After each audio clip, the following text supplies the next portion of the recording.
Good evening, everybody. Welcome to another edition of Fire Up Michigan. My name is Scott Morganroth, appropriately named the Motor City Madmouth. Of course, it better be for this show, even though I carry this name everywhere anyways. And we have a great broadcast lined up today. And you talk about a great broadcast up. I got two marks, okay? So I guess in math they call it M squared, okay? And of course, GE, George Eichorn. GE, we all know is General Electric, good GE, good things come to life. And I had to throw that in there, and also stands for my longtime broadcast partner for the better part of 42 years. Well, let me once again introduce the crew. George Eichorn, glad to have you back. Thank you. Good to be here, Scott. Everybody, it's looking forward to it. Man, Mancini, what can I tell you? You know, I love you, brother. We do a lot of good stuff together, and you are the one guy to me that you talk about energy at our age and just kicking some butt out here on the airwaves. I don't think life would be. I think life would be boring without you, Madman Mancini. And I'm glad that you've certainly made it interesting in 2022 with all the stuff we're involved in. I don't know who's Steve Carlton and who's Tim McCarver, but we'll figure it out. I know definitely we're 60 feet 6 inches apart. Yeah, well, okay.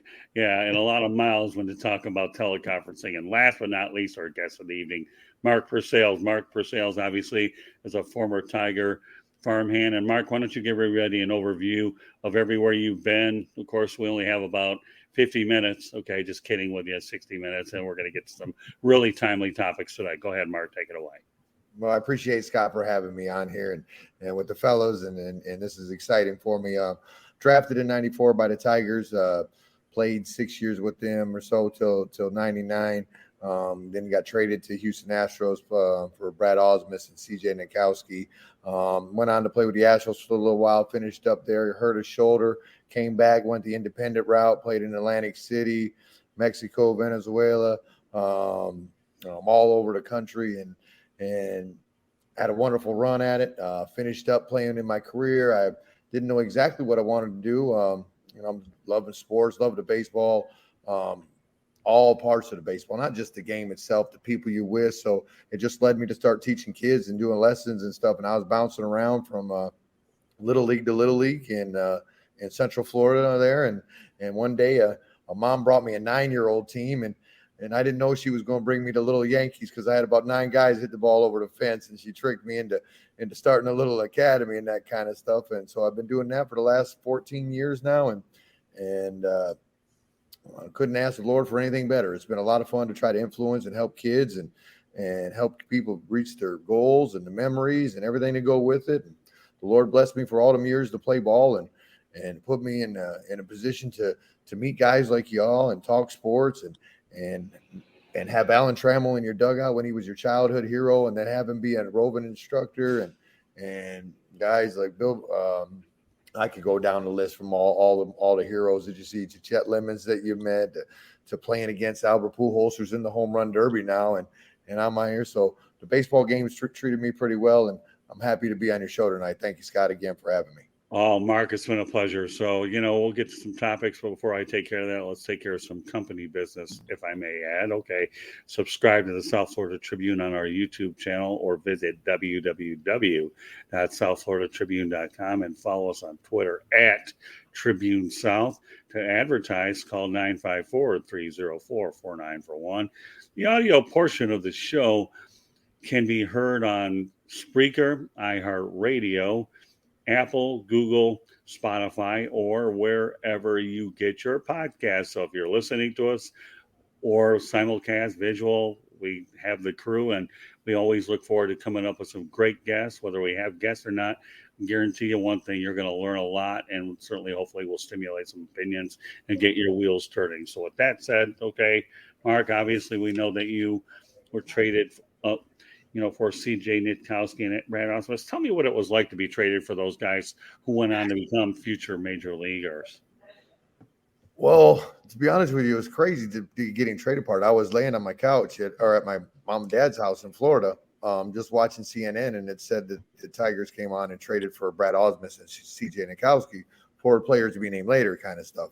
And I was trying to figure out who it was, and then it came across ESPN, that kind of stuff. So that's how I found out. The only thing that made me a little disappointed is when you're traded for future major leaguers and stuff, I guess when you're playing, you don't really look at it like that. You're just trying to get there yourself kind of. So it's not really like I mean, obviously they played in the big leagues, and in the pressure, you look back on it and you're like, wow, that is pretty cool.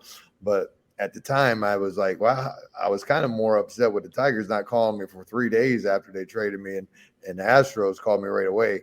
But the Tigers get called 3 days later. And that, I will tell you, though, growing up a Tiger fan and with my mom a Tiger fan, she disowned them after that. I will tell you that.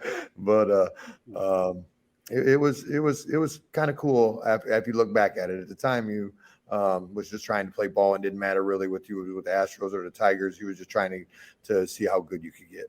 Yeah, not a good look if you have to find out on ESPN. You talk about some shoddy PR front office work. I got to tell you, hearing that from me kind of annoys me a little bit that you had to find out through a third party. At least had the decency to go out there and let the guy know he's been moved. I mean, in terms of now, were you married at the time, obviously? Or, no. Or, so what was the move like, knowing that you ended up being traded, let alone not knowing for a while until the Astros came forward to let you know? Well, when you're in the minor leagues and you're still coming up, and it was out of A-ball that I was traded. That year, I'd end up making the All-Star team with West Michigan. We won the championship there that year with the Whitecaps. We had Jeff Weaver on our squad and some other guys.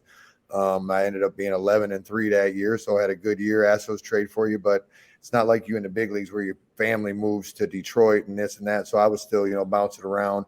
I was living in Tampa with my mom, or in Newport Richie, actually, with my mom and dad there. So the move wasn't that hard.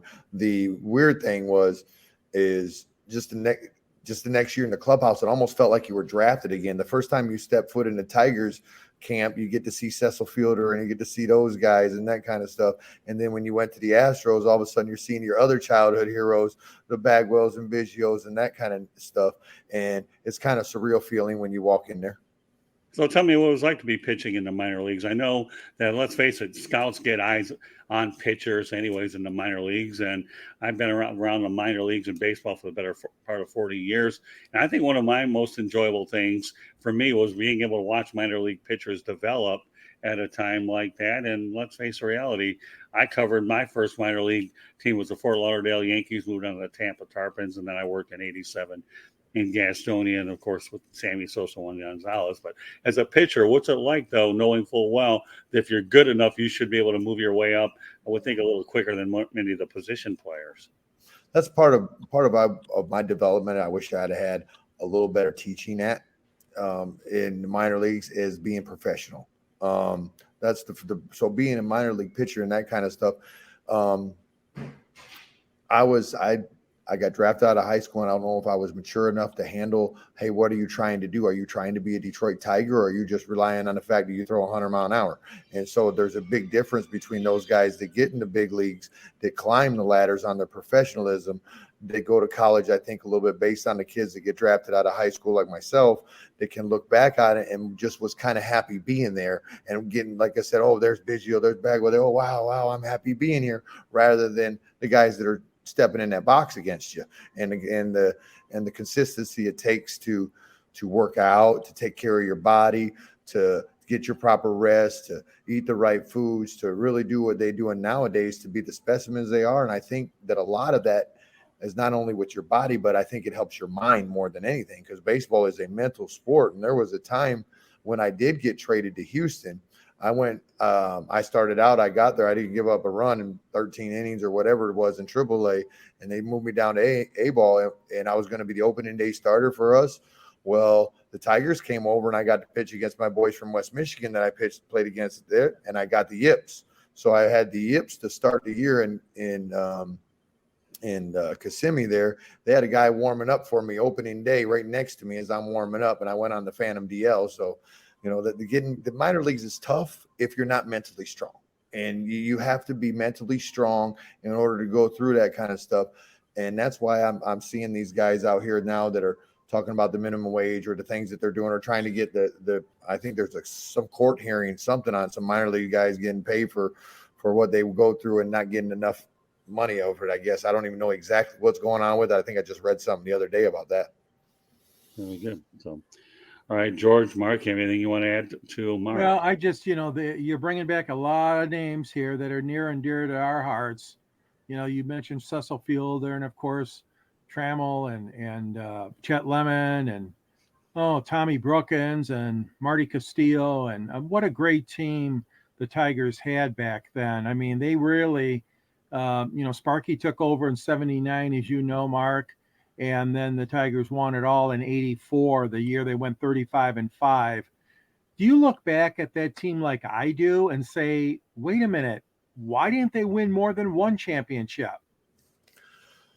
Well, it's hard to win. I mean, in '87, they came back and got in the playoffs. It's hard to win. Baseball is a crazy game. 7-game series. It's somebody that gets hot. It's the regular season, I think, that puts a lot of grind and the mental toughness of what really makes a ball club.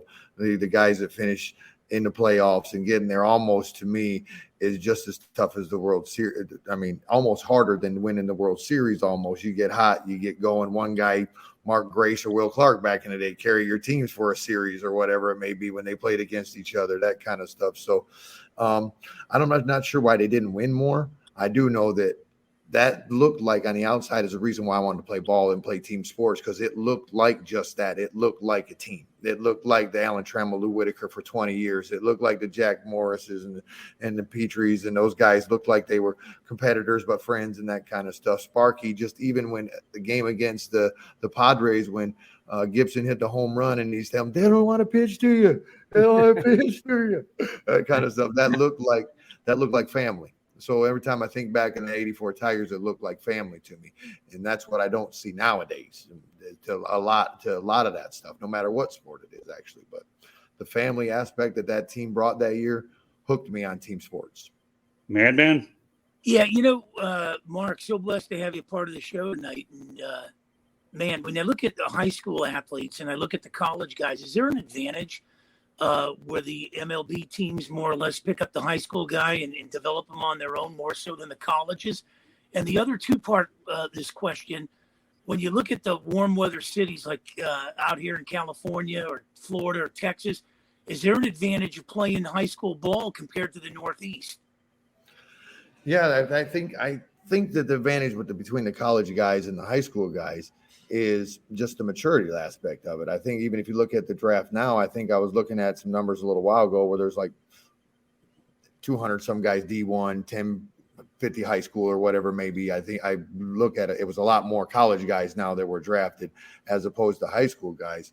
And I'm just thinking that they're untested. High school kids are still untested a little bit. And I think that there is a maturity that should be tested before you get drafted. I'm not saying that you couldn't get drafted out of high school and go, because it's some people can or some people can't. I think that getting drafted out of college, though, gives the pro guys a more chance to see if this is a guy we want to put in our clubhouse, whether you're throwing 100 or whether you're not.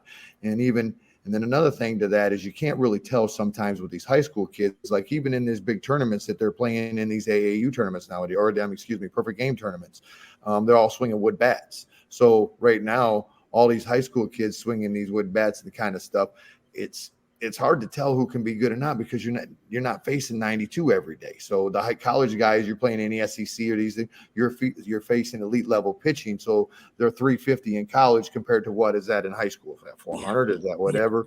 That kind of stuff. So, and then as far as the warm weather cities, growing up in Michigan and playing all the sports, and come down to Florida, where I'm even in my academy, where it's mainly one sport kind of stuff. There are a lot of two-sport guys, but not as many down here. And I think that the warm weather cities have a lot more kids that are playing. So you're down here, let's say you got 1,000 kids down here playing. You're up there, you got 400. Well, obviously there's going to be more kids than 1,000 that can play a little bit compared to how many that can really play at a high level up there to keep pushing each other. So I think that's the biggest difference. But I'll tell you right now, we play some of the northern teams and some of these big level travel ball programs that are coming from the Motor City or some Indiana Bulls, or I can name a few of them, Kalamazoo Maroons, where Jeter played at. They're here. I can think of some of the northern ones that got some guys. I have a buddy of mine actually just decommitted from Michigan to go to Clemson, Drew Titsworth.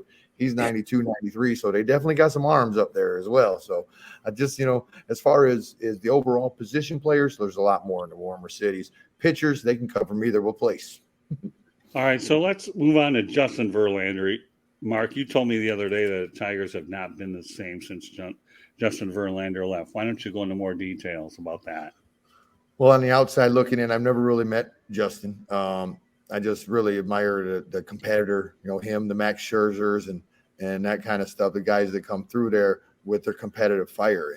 And the pitching staff is always, if that's the guy that's running, that's the leader of your pitching staff, your 2, 3, and 4, and 5 got to definitely want to try to pitch at that level because they get to see it every 5th day. So if you get to see that kind of competitor, which doesn't necessarily, he always has the best control because he does now better now, but he used to be a stuff guy.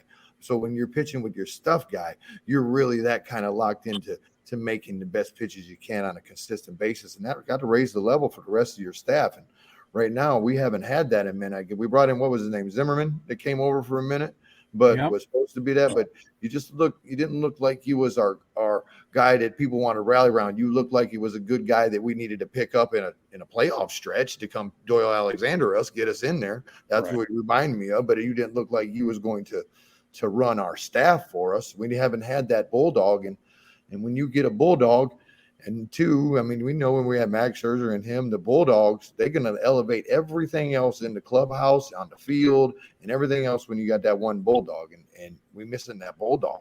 I don't really see that fight in anybody. I think we're trying to hold their jobs. Go ahead, Mark. No, you're good. Mark, I was going to ask you, can Major League Baseball learn anything from the College World Series, the excitement and everything? Because I think when I watched that, I think to me, if I'm in Major League Baseball, I can pick up some things and utilize that in the upper level. Any thought to that?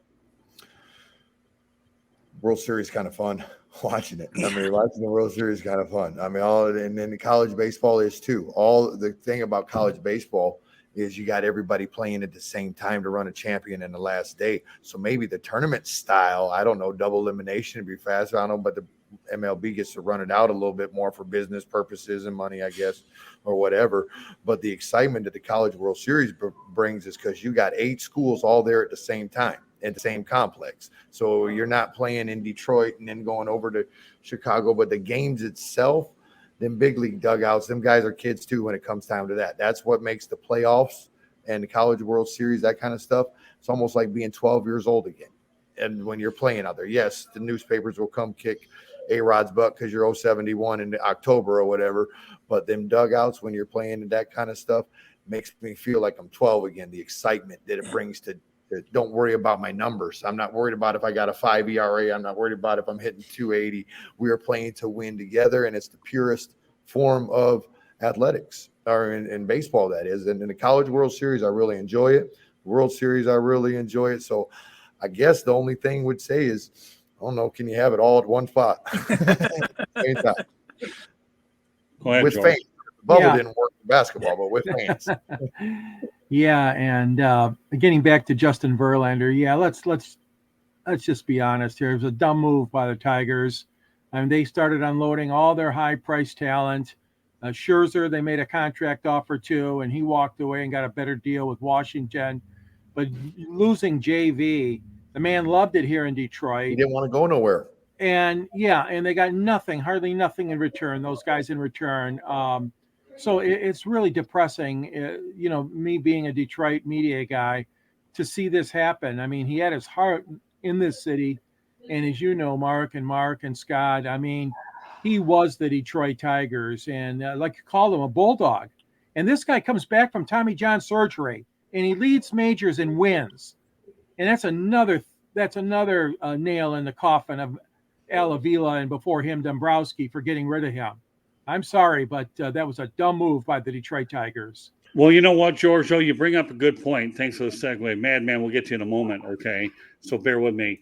But great point. I want to segue into this. Justin Verlander recently did call out Al Avila. I know that, Mark, you and I were talking about the potential front office shakeup. Mark Persails. I got 2 Marks here, so we got to make sure, folks, we can identify both my M square. Okay, forget the algebra stuff. So, with that said, well, let's talk to Justin Verlander calling out of Al Avila.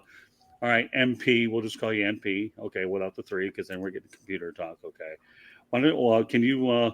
What are your thoughts about Justin Verlander calling about the Tigers front office shakeup centering around Al Avila, including the fact that maybe Verlander piled on, and of course Joel Zumaya went out there and criticized him too. Yeah, now George hit it on the head. A dumb move. I mean, there's not many guys that you can even.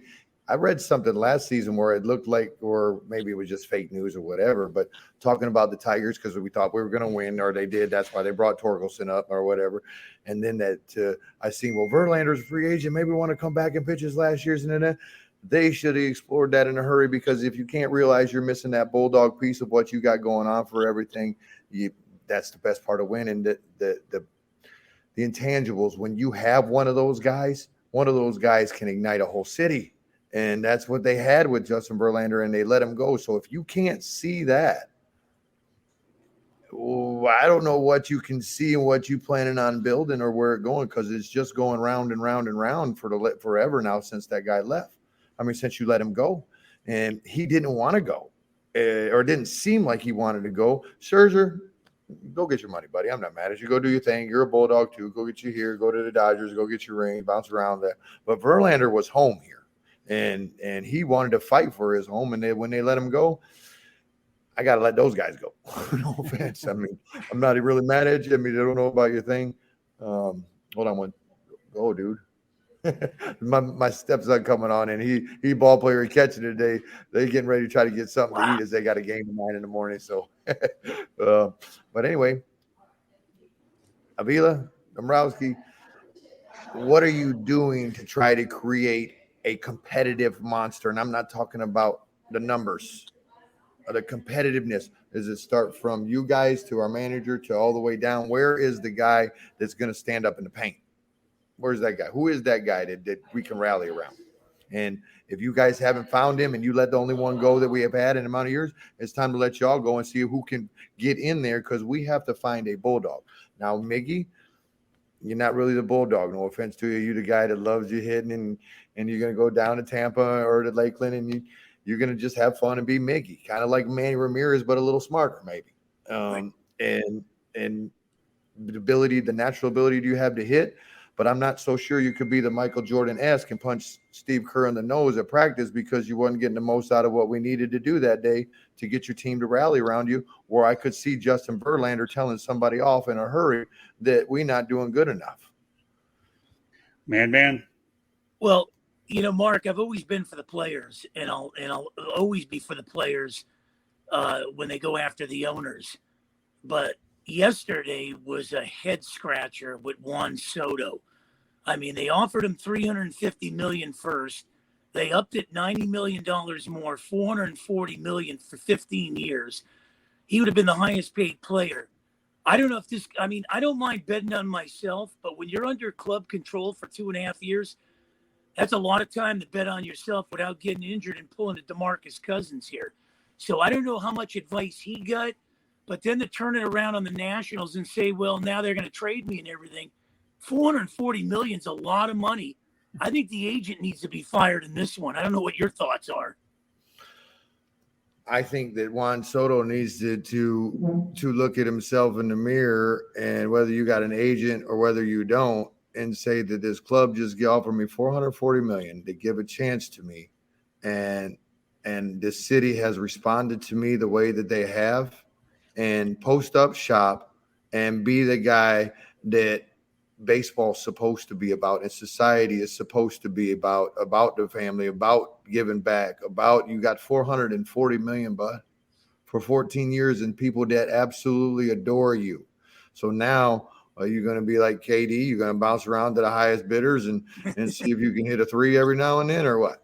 Because if you would have I'm not a big fan right now when somebody offers you now. I'm not a big fan, but I would like to do some more research and see what's going on with it, because I don't know the whole ins and outs about Chris Sale. I got to work with him a lot when he was younger. He got in the contract you're talking about. He's got 2 years. Christopher just signed his and then got hurt a couple times with his with his elbow and now his finger. Yesterday or day before, I believe it was. But so Soto I didn't know he had 2 years still under contract.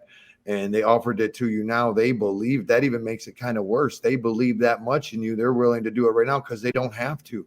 They can wait to see if you get hurt and fizzle it out, but they're trying to give it to you now, and you got 2 years left.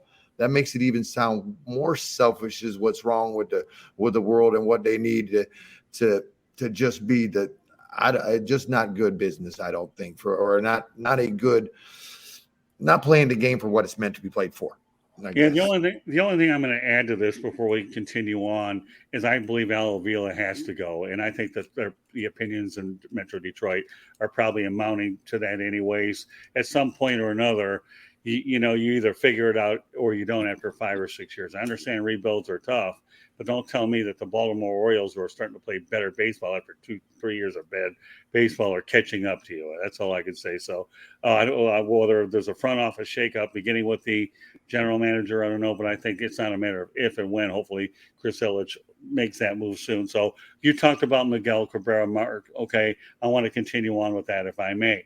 So would you say that Miguel Cabrera is just happy to get his hits, or guys are just looking up to him, glad to be just playing with him? Should he hold people more accountable and be more of a leader? Because you already mentioned, Mark, okay, that Justin Verlander is, but now let's put the focus on Miguel Cabrera. There's leaders that are vocal ones, lead by example, or just because of the fact that they're Hall of Fame status. So this could be broken down into 3 areas. I want to give you the front form on this one, Mark, because obviously you played a game we haven't. Well, first and foremost, I look at Miggy and I smile every time I see my man playing the game. So the him holding accountable and winning, if you're hooking your anchor to that, you're probably hooking a bad anchor. He's going to love playing the game and being a kid himself, and that's probably why the guy hit 350 every year and never stressed about anything and had a natural ability to do so. A lot of guys have natural ability to hit, but their mind gets in the way. He really looked like he enjoyed the game. Now, do I think that his leadership qualities could be better? I don't really know him personally, or not in the locker room, so that'd be tough for me to tell. However, some of your off the field little things here and there, if you're going to be the face of us trying to win or lose, then it probably should not have been there. You should.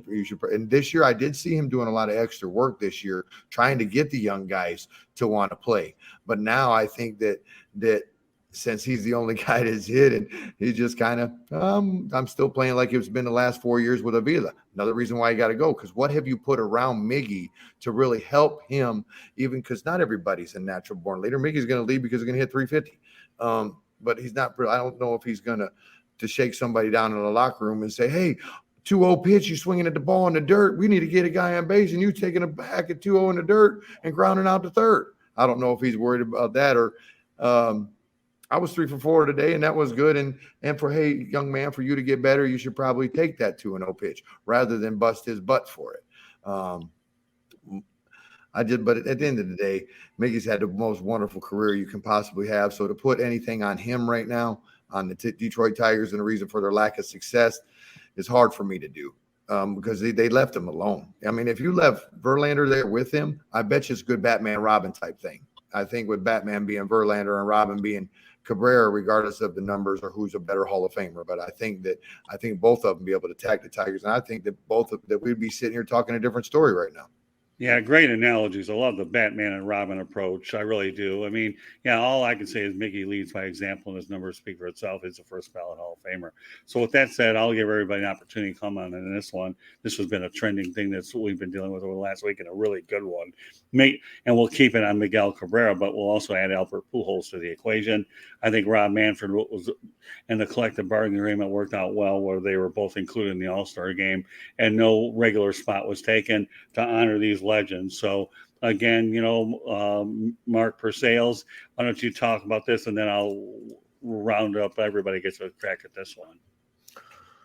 Well, growing up playing, getting able to face Albert Pujols and him, and it gives you goosebumps for a baseball guy, a real, like a historian in the games, and the guys that baseball is about, the history, the last year to this year, the next year, the previous 10 years ago, the stats and everything that goes to it, and the guys that put in the grind like Pujols in St. Louis. And I'm so glad that he's back in St. Louis too for him. I think that that's a wonderful baseball story. And the fact that MLB allowed these two guys to do something like this kudos to MLB for getting something right on this part. I think that now, how do you manage that though? Who's considered the legends and who ain't coming out? That kind of stuff. Who's not in the All-Star game? I don't think there's anybody on those two's level right now as far as off the top of my head hitting.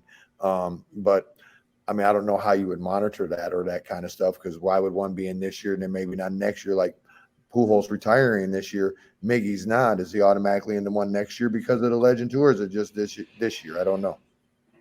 All right, man. Well, it's funny you just brought him up. He just beat Kyle Schwarber in the home run derby, so Pujols is advancing now. And when I think of Pujols, the shots against the Astros on the train tracks there in the Astrodome and Minute Maid Park and all that, and then you look at it. But I think the one guy that we're missing here is Dusty Baker bringing Willie Horton into this thing. And I love Miggy and I love Pujols, but I think if you're a manager and an all-star, I like when they bring these old timers back. And Willie Horton, I really liked him with Detroit, man. It's nice that Dusty Baker has got him by his side in the all-star game. Good points, man. I think that is actually wonderful. I think it's almost like what they had that last year between the Yankees and I think maybe Red Sox, where they played at the Field of Dreams. So the All-Star game, when you get to bring back legends, even the guys out of retirement, for the guys to be kids out there and to look up to their heroes, regardless if you're Mike Trout looking up to Willie Horton or whoever he might have looked up to, that kind of stuff, all that is nothing but good for the All-Star game. The Major League Baseball All-Star game is the best All-Star game there is in all sports, and it's not even close. Great points, man. Really. I'm glad you brought Willie Horton up. I'm glad you brought Dusty Baker. All right, George, I'm turning it over to you. Well, you've got a pretty tough act to follow with these two guys. These guys are really throwing strikes tonight. Yeah, I'm getting back to Cabrera. I mean, Miggy is Miggy. I mean, you can't change what Miggy is. They knew he wasn't going to be probably a leader. And don't forget, you got the language barrier too. Okay. His English is not the best of it. He does not make himself available for interviews after every game. He's not one of those type of players that's going to do that. And I'm sure the PR directors have tried to get him to talk more to the media, but he doesn't. As far as the clubhouse goes, I agree with you, Mark. I mean, I don't know what's going on inside there, but he doesn't seem to be the rah-rah guy in your face. I agree with you there, but he's still a Hall of Famer. So you have not surrounded him the last few years with enough talent. I agree. They deserve to be in the All-Star game. Obviously, he and Pujols, I'm supporting that 100%. And I believe former commissioner did that once or twice too. I think maybe Willie Mays or somebody. I remember years and years ago was put in, but now it's in the collective bargaining agreement. I understand the new CBA, right? That the commissioner can do this. So he's a great leader on and off the field. So is Pujols. What a great career he's had. I think it's only fitting that they're perhaps swan song, unless both of them have an unbelievable start to next season. I think this will be the last time we see them together like this. But and Willie Horton, yeah, it's good, but it's too bad it took this many years, Mark. Yeah. Okay, the man's 80 years old. So again, Dusty Baker gets credit for it, but boy, they sure as hell waited a long time to invite Willie back to the All-Star game. That's my only complaint.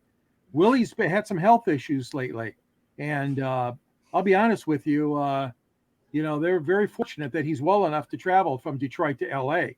because, he's had some issues over the years, and God bless him. Scott and I know he means so much to Detroit and the city of Detroit. He got a statue, he got his number retired, and he's not even in the Hall of Fame. That's a very rare honor by the Tigers to do that with somebody. And thank God they're going to retire Lou Whitaker's number in August also. Yeah, fortunately, I had the opportunity to spend time with Willie Horton over in spring training in Lakeland. You did, yes. I did, and I'll never forget my time there. What a class act if yours ever won. So I'm glad that he got all the respect and the things he needed to go ahead and get when he was with the Tigers. But I spent time talking to him about that. We talked about the Gulf War and the Afghanistan, I said, I hate to tell you this, Willie, this is going to be another Vietnam waiting to happen. And he nodded, yeah, I think you're right. But Willie, just, again, members of the media, you got to be careful about taking pictures with these guys and all that, because otherwise you get your credentials stripped. So, but the one thing they can't take away from you are the memories itself. So I'm glad that we were all right, Madman. What do you got? Well, the consensus is, we all like Verlander. I like Scherzer too. But who is the all-time Tiger here? Is it Mickey Lolich? Is it Al Kaline? Is it Lou Whitaker? Is it Kirk Gibson? What's the consensus in Detroit if they had to pick one Tiger they can latch onto there? Al Kaline. There's two of them to me, Al Kaline and Alan Trammell. And Ty Cobb, there's three. Yeah. All right, Mark Persails, you were, George. All right, I'm going to go around the horn because that's such a good question, man. Yeah. All right, George, give me your top two. My top two are going to be, that's tough. Do you think my questions are designed to be easy? Although Madman gets to this with this one. I mean, I didn't know anything about Ty Cobb, but what he did was unbelievable. I still got to go with Cobb and Kaline as my top two. All right, Mark, proceed. Go ahead. And if you decide to take three, then since you're the guest, we have to give it to you. So go ahead. I'd have to put my Mount Rushmore together. Well, don't worry. Don't start giving me future ideas for shows because I won't have a problem doing it. Alan Trammell was my favorite growing up, so he's got to be on there for me. And then Al Kaline, I got to see him in spring training and talk to him and that kind of stuff. And what an awesome guy and true professional. So, and then Ty Cobb, I guess he would probably, if you give me a third one, that would probably just because he simplifies what we're supposed to be: play hard, nose down, and go in hard so you're safe. Okay, man, go ahead, take a. Well, I'm gonna look at it from a different aspect of it. A guy that's really jump-started the city in baseball. I'd have to put Mark Fidrich on that. Mark Fidrich would be my number one guy, and I kind of grew up with this guy. I mean, he was middle of the pack to a certain extent, but I really liked him. Was Mickey Lolich. Mm-hmm. But nobody. I mean, when you looked at what Fidrich did for the city. It was amazing that year. The whole get up on the mound, and we lost him early, but I think Mark Fidrich would be mine. Well, I'll tell you, now you really guys put me in where I have to take four. But now I got to actually be partial toward Mickey Loach because he's been on one of my shows before, so how do I not give the guys respect? Ty Cobb, Al Kaline, Mickey Lolich, and I'll throw another name out there, Hank Greenberg, for a lot of you traditionalists out there. So yeah. All right, so let's go ahead and move on to our next topic. And one that I really enjoyed talking about with Mark, as we talked about last night, your experience in the Arizona Fall League. We all know it's a top-tier league where you bring some of the best players in there. Why don't you let the audience know some of the players that you played against or your teammates with? Because some of the names you dropped off to me last night were absolutely unbelievably intriguing. One of my buddies actually, when Madman was talking about Albert Pujols hitting the bombs on the trains out there, was Brad Lidge. So me and Brad Lidge was pretty good friends and playing cards and stuff in the back of the buses and A-ball and watching him rise up through that, playing in the fall league with him. Pujols was actually in that league when we was out there. Jimmy Rollins was our shortstop out there. Brad Wilkerson, left fielder out there that was big time at Florida, played with Expos, and Roy Oswalt was out there. Some of my Tiger buddies that end up playing in the big leagues a little bit, Chris Keller, Chris Wakeland, that never really careers never took off like I think they probably could have. But that league out there is a lot of fun to play in. A lot of prospects everywhere. My manager was Tony Pena, so that was pretty cool to have Tony Pena be the manager out there. Yeah, so that league. That league was tough and it's exciting. Every game was at 1:00. Every time you played, you were playing against each big league team. Sent out 6 prospects out there, so you was facing the guys, and 85% of them guys in that league played in the big league. So it was a fun experience being in that. I just wish I could have been part of that 85. All right. Well, with that said, let's go ahead and transition towards you building a baseball academy. And I want you to acknowledge the people that are helping you do it, give them their props. But I believe it's called the Florida Baseball Heaven, and you've been doing it 14 years. Why don't you give the audience an idea what you're doing? Because this is unbelievable. I can't wait to get out there and spend time with you over in Lakeland. And you said it was like 5 minutes away from Tiger Town. But you know what, Mark, we're saying? The floor is yours. Let's talk about the Florida baseball heaven. Well, Florida baseball heaven originated with, I was working at a baseball academy. A buddy of mine called me over. His name is Kevin Lytle. I don't know if you ever heard of Kevin Lytle. His brother was the one who pitcher for the Lytle that pitched for the Yankees that flew the plane. And anyway, he get me over to there, and we started doing some lessons. And then I started bouncing around from little league to little league, and came across Pastor Joe Bowles, who is a big pastor in Florida there. And I started doing lessons with his son, who's actually playing minor league ball now. And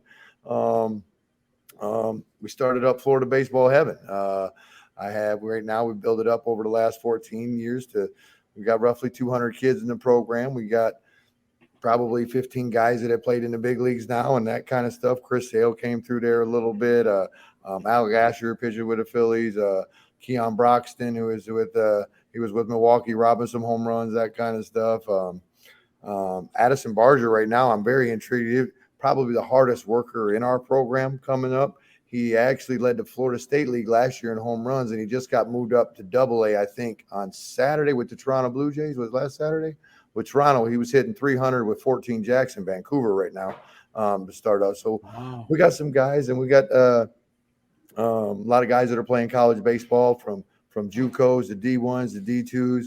Doesn't matter what level you're playing at. We're just trying to help you play as long as you can for the love of playing, and maybe help put it on a resume that you went to college and played college baseball and was able to be there 4 years. Mark, it's amazing. Okay, you bring up Keon Broxton. I had an opportunity to write a story on him when I was out in Arizona over at Maryvale in Phoenix with the Brewers train. And then I caught up with him when he was with the Mets in St. Lucie. And, Keon, what a few people don't know is that Keon Broxton is a Lakeland native is what he is. Mm-hmm. And, it's not like he aspired to play for the Tigers, even though he really didn't go to many spring training games there at all. But, he was in that area. And yet when you talk about the fact that your academy is based in Lakeland and that in Plant City, that's where you live and that's where your teams practice, being formerly of the Tampa Tribune, I know the area real well. And to me, everybody knows that Tampa is a big hotbed. I've worked with the likes of Eddie Cardieri, Pop Cuesta, K.R. Lombardia, and the list goes on and on. So Keith Hernandez, formerly of the Tigers, pitching coach, Fort Lauderdale Yankees, been around.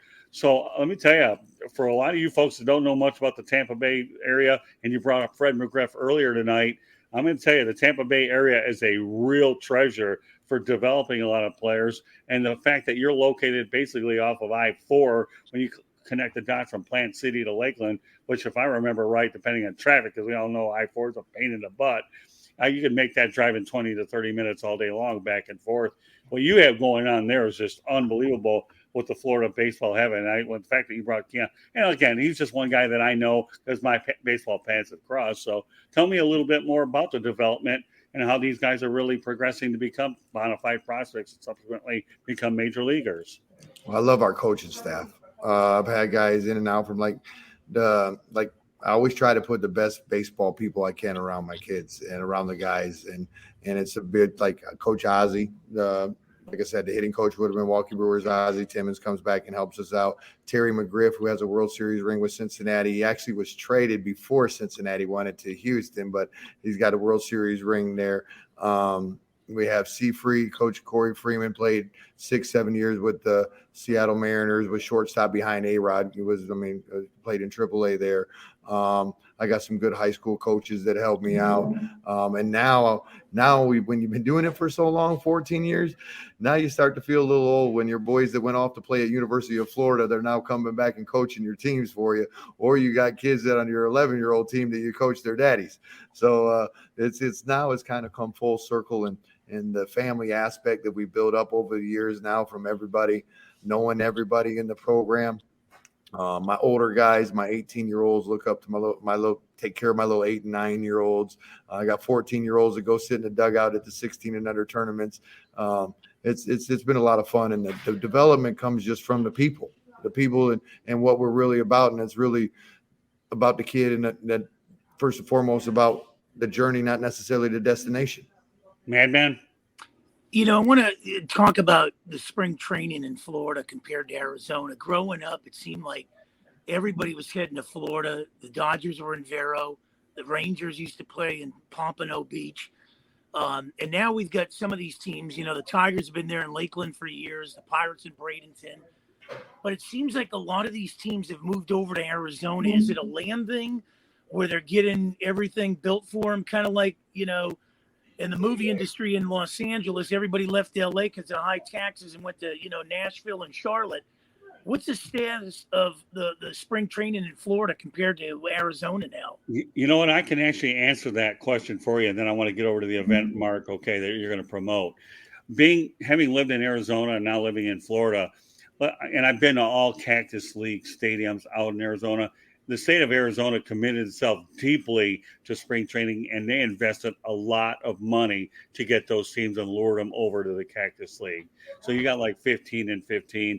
And I've seen every facility and how you have multi-teams at one particular site, easy to schedule. And another thing that I can tell you right now is that if you're traveling Cactus League, all the teams can play each other. You don't have to go across state to do it. So it's a lot easier on travel time. So, Arizona spent a lot of money, and let's face the reality, that you don't have to travel very far. You can play all the teams, not limited to certain ones in your area. Florida's a big place where you can have spring training teams going 4 or 5 hours on a trip where there's no hotel cost for a lot of the Cactus League. So, Madman, I can answer that because I probably have a little bit more experience on that, and I just thought I'd throw that out there. So, money, geography, sensibility, Florida will always be good.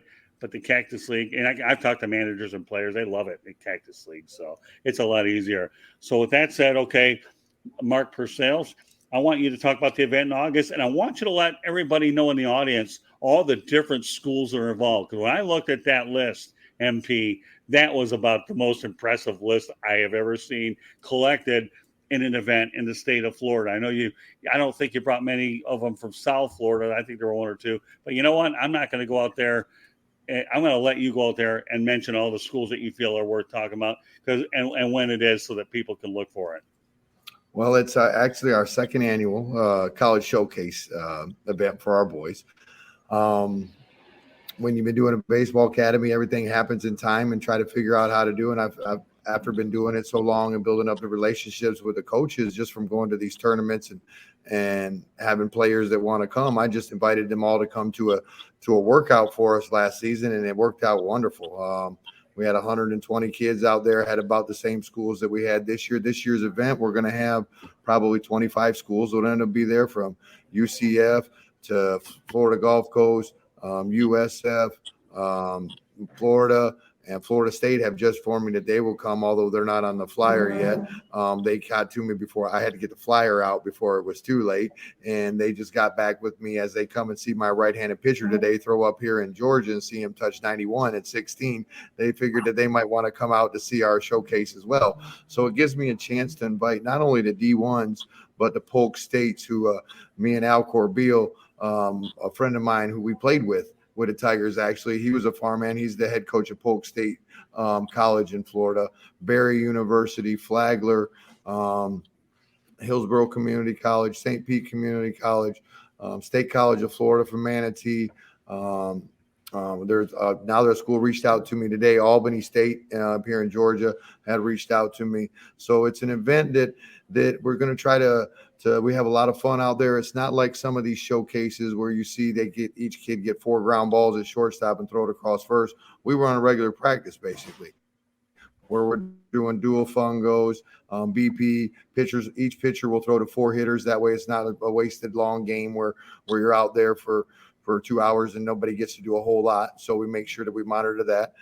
We have freshmen all the way to seniors going. We have 2 fields. So on the one field, we'll have our freshmen and sophomores who most of the D1s like watching the freshmen and sophomores because they already know on the juniors and seniors about who they've already tried to recruit to narrow it down for their roster coming up for their next year. Because each college, I think, they commit these kids. That's one of these things I think that we could talk maybe a later date on is the number of kids that commit to these colleges and how many they actually going to take. And so sometimes you get these kids that commit to a college and then they get there and they say, well, you can walk on. Well, now we're scrambling to try to find them a place to make sure that they're able to go play. So, but the event itself, It's so much fun to watch out there, and I get to talk about all the boys in front of these colleges. So I'm excited about it. August 13th, it should be a good one. Well, I should point out we have a little activity in the chat room. I want to thank Ralph Williams for being on and Joe Clearwater as well. So these guys are asking some pretty good questions. That just goes to show you how important it is that we want to make sure that we have an opportunity to do exactly what we're doing. And with the crew I have tonight, of course, yeah, I want to let everybody know, Mark, obviously we're talking baseball with you tonight, but I expect this to be the first of as many appearances you want to be on. But we'll focus on baseball tonight. We know you're a native Michigan guy, so you'll be talking about other teams. But before I go any further, subscribe to the South Florida Tribune on our YouTube channel or visit www.southfloridatribune.com and follow us on Twitter at Tribune South. To advertise, call 954-304-4941. The audio portion of the show can be heard on Spreaker, iHeartRadio, Apple, Google, Spotify, wherever you get your podcasts. I should point out, everybody, that we appreciate the efforts of Candy Ebling out there for doing a marvelous job, getting the shows up on the Tribune as well as where she can and the content. No show without mentioning her would be complete. Should also point out, if you want to email us, so I have questions for everybody on our crew, feel free to do so at southfloridatribune@gmail.com. Mark Persails, all I can tell you, my friend, is we really enjoyed having you on tonight. But let me tell you, this is just beginning of a lot of opportunities for us to bring you on in many different ways. But I just feel like we cover a lot of good things tonight. I really do. And, being a farmhand, my farmhands don't always make it to the major leagues, but it doesn't mean that they can't have an impact in a lot of ways. I can tell you how many great managers never made it to the major leagues. I don't even think Tom Lasorda or Mark Mancini made it to the major leagues, but we all know how well he did. I don't believe Sparky Anderson played the big leagues, but how did he do? So, this is the kind of thing where you're an organizational guy.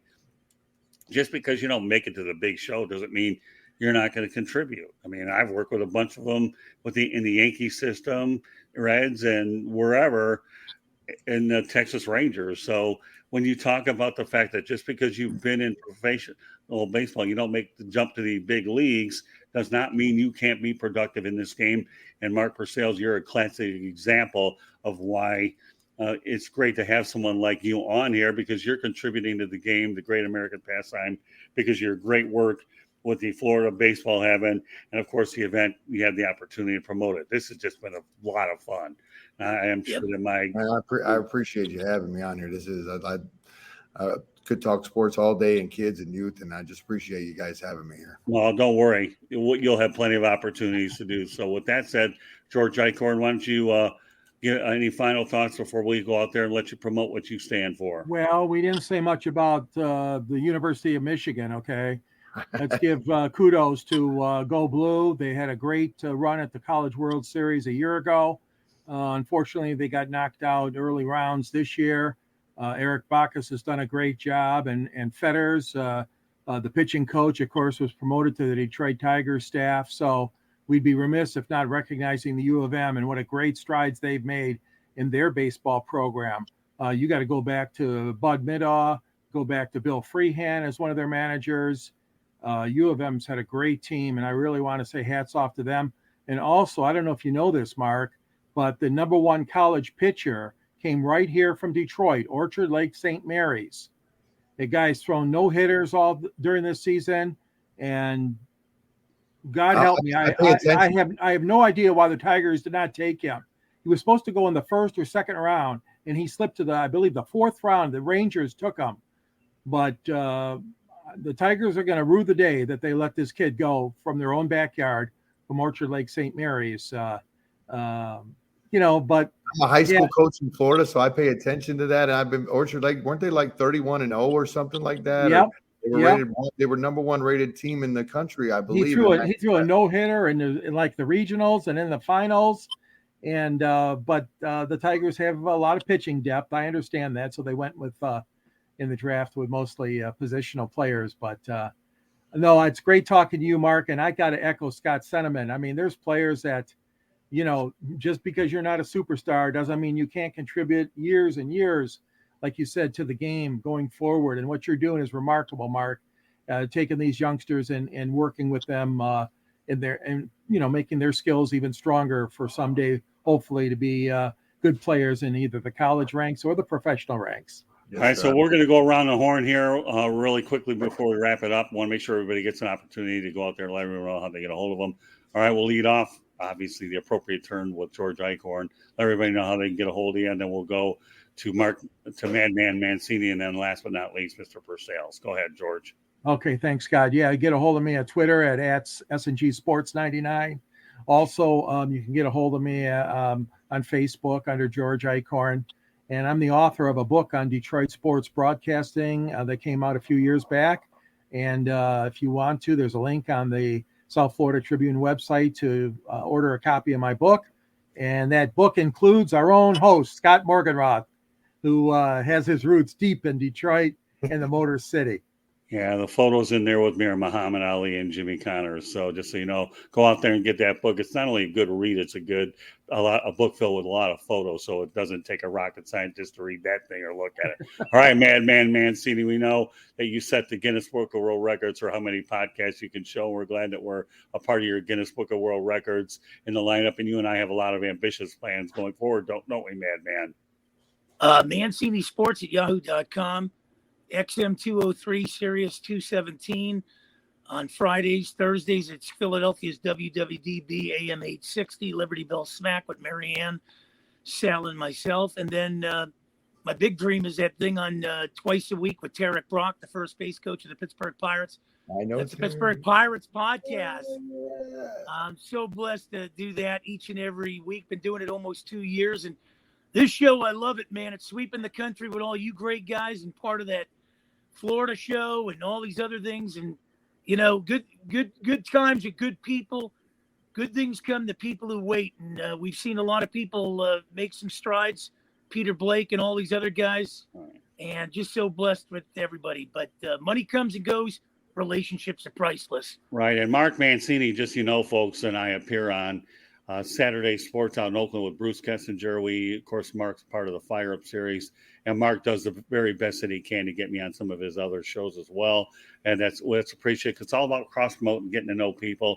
I was on the Philadelphia show as well, and because of Mark, I've also got Lou Landers, who's a contributor on 108 Stitches. So, you know, I enjoy every time Mark and I have a chance to do something together. And again, we're just Mark and I and everybody that I bring involved. It's all part of a growing family, and I'm so appreciative and blessed to be a part of people that you can always build things around. And last but not least, Mr. Mark Persails. Okay, and again, we know you're going to be coming back, so it's not a matter of if, it's a matter of when. We'll be working on it. But I'm glad we were able to get it in. Go ahead, Mark. Yes, sir. You can get a hold of me at FBH office at yahoo.com and shoot me an email. Let me know if your 12-year-old likes to play ball or not, and really get him out there. Or if you got an 18-year-old that can run a 6'4" and you need to get him in front of somebody, or if you got a young man out there that just wants to learn how to work hard and be the toughest little SOB you can be on the field. And to be on here with three professional guys like yourself that I can tell that it's a lot of fun out here. I really feel like I'm on First Take or something like that with you guys out here. Matter of fact, to be honest with you, a little bit better than First Take, if I must say so, to listen to you guys and the questions that you guys ask me, that you really can tell how professional this is and how exciting that makes someone like me to be able to come on here. So I am looking forward to more times, very, very much so, and I appreciate you again. Well, all I can say is, you know what, if you're putting me in First Take, all I can say is, Mark Persails, you're first class. So what can I tell you? Pun intended for sure by every stretch. But meanwhile, it has been a lot of fun tonight. And yes, Mark, as I said, probably for the zillionth time, we're looking forward to having you on as a regular contributor on not only this show, but potentially other shows as well. As in the kind words of one of my favorite singers, Karen Carpenter, we've only just begun. And on that note, okay, we're about to end. So on behalf of George Eichorn, Mark Persails, and Mad Mancini, my name is Scott Morganroth, the Motor City Madmouth. Thank you for joining us on this edition of Fire Up Michigan, and we look forward to the next episode out there, everybody. And please subscribe to the South Florida Tribune YouTube channel so you can see and listen to us, okay? Have a good night, everybody. God bless, and we will catch you the next time. Good night now. Night.